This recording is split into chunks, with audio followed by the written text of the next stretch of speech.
ദക്ഷിണ ഗംഗ എന്നറിയപ്പെടുന്ന ഭാരതപ്പുഴയുടെ തീരത്ത് 12 വർഷത്തിലൊരിക്കൽ നടന്നിരുന്ന ഒരു മാസക്കാലം നീണ്ടു നിൽക്കുന്ന നദീതീര ഉത്സവമായിരുന്നു മാമാങ്കം. മത സൗഹാർദ്ദത്തിൻ്റെ ഒരു വേദി കൂടിയായിരുന്നു ഈ മാമാങ്കം ഉത്സവം. ഞാനിപ്പോൾ തിരുനാവായയിലാണ്. ഈ മാമാങ്കത്തിൻ്റെ ഒരുപാട് ചരിത്ര സ്മൃതികളുള്ള ഒരു സ്ഥലം കൂടിയാണ് തിരുനാവായ. മാമാങ്കത്തിൻ്റെ രക്ഷാപുരുഷനായ രാജാവ് എഴുന്നള്ളി വാളും പിടിച്ച് നിന്നിരുന്നത് ഈ നിലപാട് തറയിലായിരുന്നു. നമ്മളീ കാണുന്നതാണ് നിലപാട് തറ. നിലപാട് തറയുടെ മുകളിലായിട്ട് നമുക്ക് ഇതുപോലുള്ള ഓരോ നിർമ്മിതികൾ കാണാട്ടോ. പിന്നെ ഈ നിലപാട് തറയിൽ ഒരു വലിയൊരു കിണർ കാണാട്ടോ. ഇതൊക്കെ ഈ മാമാങ്കവുമായി ബന്ധപ്പെട്ടതാണ്. അതാണ് ഈ നിലപാട് തറയിൽ തന്നെ ഈ കിണർ ഉള്ളത്.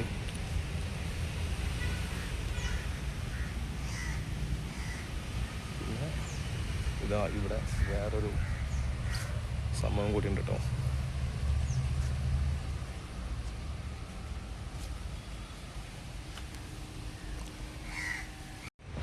ഇപ്പം ഈ നിലപാട് തറയും മറ്റു